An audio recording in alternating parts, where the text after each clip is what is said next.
Radhe Radhe friends. आज हम story को रीड करनी है। ये स्टोरी है Dronacharya impresses the crew princess, यानी कि द्रोणाचार्य ने कैसे प्रभावित किया क्रू के राजकुमारों को।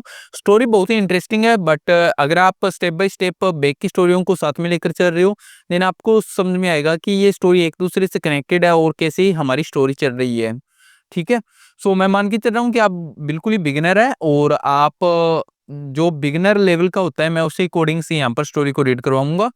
So the title of story, Dronacharya impresses the crew princess, यानी कि द्रोणाचार्य ने कैसे प्रभावित किया क्रू के राजकुमारों को। प्रिंसेस का मतलब होता है राजकुमार। ठीक है, राजकुमार। और इम्प्रेसेस का मतलब होता है प्रभावित करना। इंसल्टेड बाय द्रुपदा, द्रुपद से पराजित होकर। इंसल्टेड का मतलब, इंसल्ट मतलब बेइज्जती भी होता है, लेकिन यहाँ पर क्या है, यहाँ पर पराजित है, पराजित।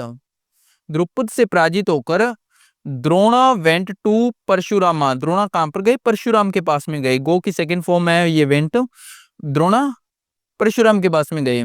The greatest, greatest third degree है, द ग्रेटेस्ट वॉरियर सेज, यानी कि ग्रेटेस्ट का मतलब होता है सब, थर्ड डिग्री, थर्ड डिग्री का यूज करते हैं जो सबसे टॉप। अगर मैं कहूँ कि आपकी क्लास में सबसे बेस्ट कौन है, तो सबसे बेस्ट में जैसे हिमांशु है, तो वो क्या हो गया, ग्रेटेस्ट बॉय हो गया।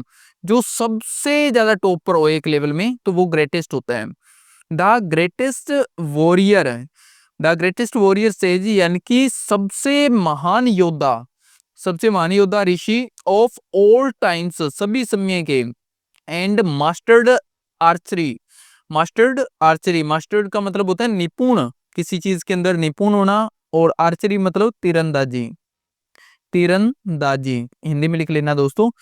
यानी कि इसका मीन्स क्या हो गया, ये सबसे महान योद्धा ऋषि थे सभी समय के। ऐसा नहीं कि सिर्फ एक समय के, सभी समय में ये सबसे महान योद्धा ऋषि थे। और इनको आर्चरी यानी कि तीरंदाजी में निपुणता हासिल थी। His only intention, his only intention now was to make the crew princess his student, यानी कि हीज मतलब यहाँ पर द्रोणाचार्य के लिए यूज कर रहा है, ये बॉय है तो हीज आएगा, अगर लड़की होती तो हरा था। हीज ओनली इंटेंशंस, इसका क्या एक ही मकसद था। अब इंटेंशन का मतलब होता है मकसद, मकसद। अब इसका एक ही मकसद था, now was to make the Kuru princes his student, यानी कि जो कुरु के स्टूडेंट हैं उनको अपना शिष्य बनाना। एंड यूज देम, और उनका उपयोग करना। To defeat, to defeat Drupada, यानी कि द्रुपद को पराजित करने के लिए। तो डिफीट का मतलब होता है पराजित करना। Next, on his way to Hastinapur, जब भी आ जाए कि ऑन हिज वे, तो ये एक फ्रेज होती है। ऑन हिज वे टू, आगे कोई भी नेम आ जाए तो यहाँ पर होगा कि हस्तिनापुर जाते समय, ऑन हिज वे जाते समय, जाते समय, हस्तिनापुर जाते समय। द्रोणा सा, द्रोणा ने देखा, द कुरु प्रिंसेस, कुरु के राजकुमारों को देखा। ट्राइंग, ट्राइंग मतलब कोशिश करते हुए। To take their ball, to take their ball out from a wall, wall मतलब कुएं, कुएं से। आउट का मतलब बाहर, यानी कि कुएं से गेंद को बाहर निकालते हुए देखा। मतलब वो कोशिश कर रहे थे, कुएं के अंदर बॉल पड़ गई थी, तो वहां से वो कोशिश कर रहे थे कुएं के ऊपर बॉल को निकालने की। Drona threw a blade of grass inside, Drona ने क्या किया, थ्रे, थ्रो की सेकंड फॉर्म है, थ्रो मतलब फेंकना, तो थ्रे का मतलब भी क्या है, फेंका। द्रोणा ने क्या फेंका, a blade of grass, blade of grass का मतलब क्या होता है, घास का तिनका, घास का तिनका। द्रोणाचार्य ने क्या, घास का एक तिनका फेंका। इनसाइड मतलब अंदर की, अंदर की तरफ, अंदर की तरफ फेंका। It got stuck, it got stuck, यह स्टक का मतलब अटकना भी होता है, चिपकना भी होता है, और किसी चीज के अंदर घुस जाना भी होता है। तो यह चिपक गया, चिपक, चिपक गया। इट गोट स्टक, ये चिपक गया। टू द बॉल, गेंद से। He then, he then threw successive, he then threw successive blades of grass, तो अब इसने क्या किया, देन तब, तब उसने थ्रे फेंके, सक्सेसिव मतलब लगातार, सक्सेसिव लगातार फेंके। लगातार ब्लेड्स ऑफ ग्रास, घास के लगातार तिनके फेंके। व्हिच फॉर्म्ड ए चेन, जिसमें फॉर्म्ड मतलब बना ली, बनाना, बनाना। व्हिच जिन्होंने बना ली एक चेन, श्रृंखला, जिन्होंने एक श्रृंखला बना ली, चेन का मतलब होता है श्रृंखला, जिन्होंने एक श्रृंखला बना ली। एंड दस, इस प्रकार, the ball was pulled out, इस प्रकार, दस का मतलब होता है इस प्रकार, इस प्रकार, the ball was pulled out, pull का मतलब होता है खींचना, खींचना, और आउट का मतलब बाहर, इस प्रकार बॉल को बाहर खींच लिया गया। देन तब, द्रोणा थ्रे, द्रोणा थ्रे हीज रिंग, यानी कि द्रोणा ने क्या फेंका, द्रोणा ने हीज मतलब अपनी, रिंग मतलब अंगूठी फेंकी, अंगूठी फेंकी, इन अंदर। Following which he shot, he shot an arrow, तो जिसने क्या, एक तीर चलाया, एक पहले अंगूठी फेंकी, उसके बाद में क्या किया, ही शॉट एन एरो, उसके बाद एक तीर चलाया, तीर चलाया, शूट मतलब चलाना होता है, या शूट करना, जैसे गोली शूट करते हैं ना, चलाना मतलब एक तीर चलाया। इट पिर्स्ट, इसको पिर्स्ट पढ़ेंगे, इसको पिर्स्ट, PIRST, पिर्स्ट का प्रोनाउंसिएशन होता है इसका।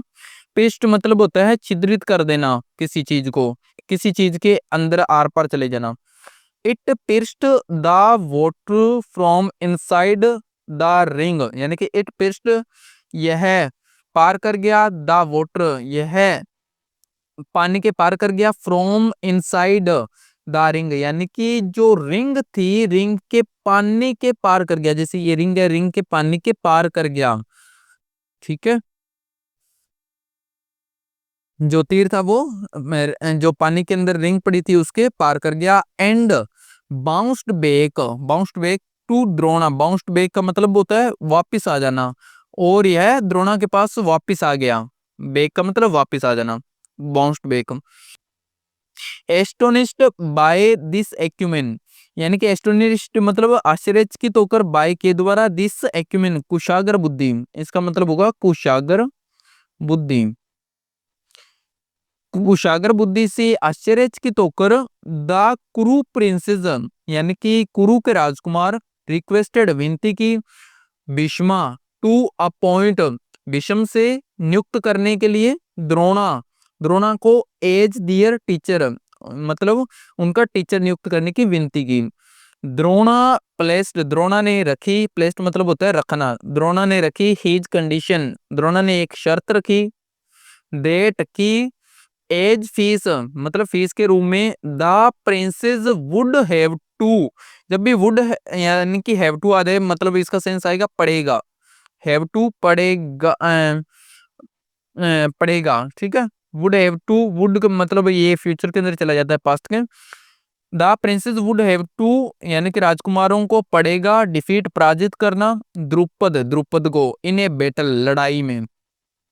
भीष्म एग्रीड, भीष्म सहमत हो गए, and he became their guru, और वे उनके गुरु बन गए। Bhishma agreed and he became their guru, और वो उनके गुरु बन गए। सो फ्रेंड्स, ये स्टोरी थी। ओ सॉरी फ्रेंड्स, मैं आपको नीचे यहाँ पर दिखाना भूल गया, सो सॉरी। सो अब यहाँ पर आप देख सकते हो, जो भी है यहाँ पर सारी लिखी हुई है, और यहाँ पर मैंने आपको जो बोला था, बाकी आप इस तरह से कंटिन्यू करोगे तो इस तरह से आप सीख जाओगे। एक एक दो दो वर्ड अगर आप लेकर चलोगे और इनको अपने माइंड में बनाते हुए चलोगे, एवरीडे आप वीडियो को वॉच करोगे, तो इस तरह से आप रीडिंग को सीख जाओगे। रीडिंग कोई डिफिकल्ट नहीं है, बस इतना होता है कि इनकी प्रॉपर हिंदी अपने माइंड में मत सोचो कि इसकी प्रॉपर क्या बनेगी, प्रॉपर मत सोचो, बस इतना समझ लो कि स्टोरी अपने को कह क्या रही है, इतना आपको जस्ट इमेजिन करना है। इसे आपने पढ़ा कि Bhishma to appoint, Bhishma to appoint, अब आपको इसका मतलब नहीं पता है कि अपॉइंट का क्या मतलब होता है, आपको नहीं पता कि अपॉइंट करना मतलब, आपको बस माइंड में इतना है कि अपॉइंट कर लिया, बस अपॉइंट कर लिया, क्या है। अब आपको मैं कहूंगी स्टूडेंट, स्टूडेंट आपको पता है कि स्टूडेंट कौन होते हैं। अब इसका जरूरी मीन्स ये नहीं है कि आपको पता होना चाहिए कि हाँ स्टूडेंट का मीन्स विद्यार्थी ही होता है, बस स्टूडेंट मीन्स स्टूडेंट, आपके माइंड में पता चल गया कि हाँ स्टूडेंट कौन होते हैं बस। तो इसी तरह से इंग्लिश सीखी जाती है दोस्तों। सो इसी तरह से ट्राई करो, और प्रॉपर ट्रांसलेट करने की मत कोशिश करो, जस्ट आप इसको समझो क्या स्टोरी कह रही है। सो आई होप आप सभी को स्टोरी पसंद आई होगी। इफ पसंद आई है सो चैनल को लाइक एंड सब्सक्राइब करना ना भूलें। तो बाय बाय फ्रेंड्स, मिलते हैं नेक्स्ट वीडियो में।